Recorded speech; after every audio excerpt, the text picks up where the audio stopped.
Hi, I'm Samson Akanet. Today I'm going to be giving a demo presentation of Blue Systems and its components. Okay, so I'm going to log in using a username and a password and press enter. Right, so this is the home screen. We have the dashboard, parents, classrooms, students, staff, and users. And on the left side, we have the menu. We have admissions, students, classrooms, subjects, assessments, fees, payments, staff, parents, and users. So I'm going to go to the students. So in the students menu, we have a list of students, and you can view the student details. You can edit them. There are lots of other functionalities here. In the classrooms, we have all the class divisions. The number you see by the side is the number of students in each class, and these are the class sections. So you can have A, B, C, and all that. So here I'm going to open primary 4, and you can see the list of 15 students in primary 4. Here we have other functions here, but this is the one we're going to concentrate on, which is the class report cards. But before we generate the class report cards, I'm going to show you how we compute these report cards, the assessment which will be calculated to generate the report cards. So we go straight to assessment. So in assessment, we have classrooms, we have subjects. In the classrooms, you have a list of all the classrooms, and for each selected classroom, you have the subjects for that classroom. So I've selected primary 4A, and we have all the subjects for primary 4A. So I'm going to select phonics, and we're going to create assessment for primary 4 phonics. You can do that in two ways, either by clicking create new and entering the values here manually. I'm just going to do just for 2 students and click save. So just so you can see how it's being calculated. So you can see it's taking these values and sum them up to get the total, and the grade has been calculated, the class subject position, and the remark.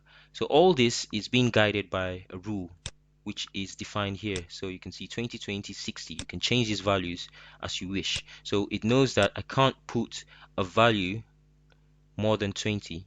So there is validation in that. This is just saying that I have empty records here. So from 3 to 15 is empty. That's what it's saying. So I'm just going to click no. And you can see it has highlighted that cell to show that that value is not what it's expecting. It's greater than 20%. I'm going to change it to 20% and save. So this is basically how the assessments are being calculated. And also we have the grading system. So here, this is where we define the grading system. So this is how it knows that 42 is a D. So the second way to collect assessments is using the Excel template, which is a lot faster and easier and more flexible. So with the Excel template, you can just download a template. I already have one in my documents folder, so I'm not going to override it because I have values there just to save time. So I'm going to click no. I'm going to go find that file in my documents. So I'm looking for phonics primary 4. Yeah, so there it is.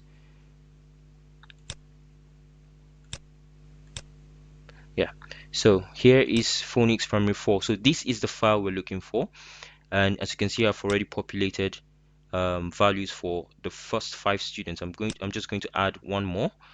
So 15, put 14 here, and I'll put 56 here. So click on save. So we have 6 students here.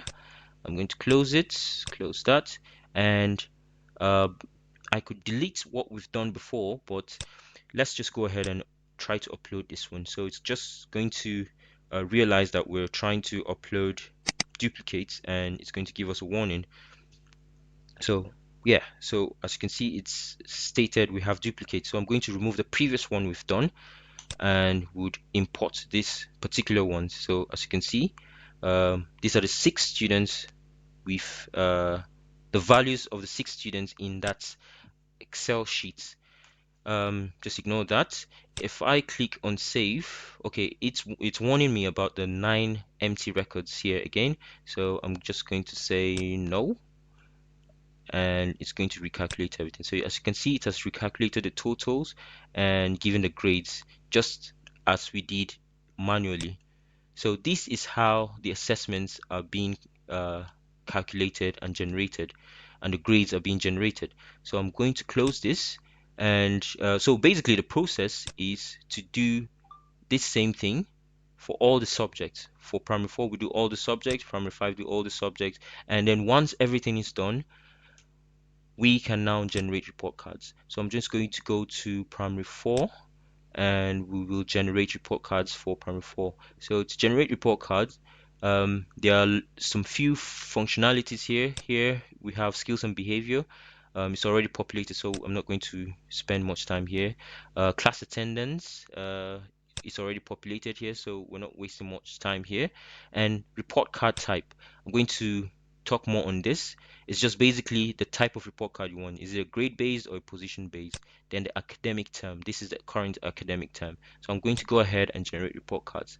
So I've clicked on the class report cards button, and I'm going to confirm that by clicking yes. So this process will automatically compute all the assessments we've collected, and it's going to generate report cards for all 15 students in that class. So these report cards would be in PDF format, and it will be saved in a folder in the documents folder. So there's a system folder called U3 Tech, and then there's a subfolder called report cards. Once it's done, it's going to automatically open that folder, so you don't have to go finding it. So as you can see, it's under U3 Tech, it's under documents, U3 Tech, report cards, and then it has uh, a folder within it. So you have your report cards and you have it. So it groups everything according to the class and the academic term. So I'm going to open 5 report cards, and we can compare so that we can compare the values. So we have 5 report cards opening, and as you can see, they're all in PDF formats. Great. So here we have Joanne, we have Epaphras, we have Christabel, we have Grace, and we have Destiny. So as you can see, this is a position-based report card. You can see the class attendance. There are 14 subjects. You can see it has automatically calculated the percentages, class highest, class average. This is the rule it's using, CA1, CA2 exams. This is skills and behavior.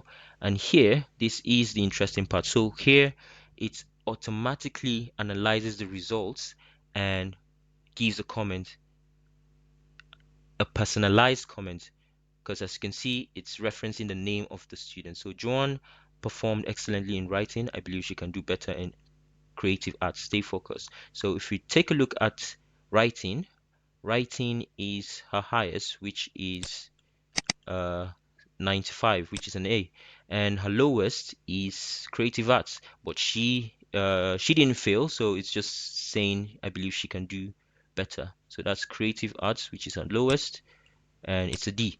So let's take a look at this other person, Epaphras. Epaphras performed excellently in home economics. I believe he can do better in vocational aptitude. So quite similar.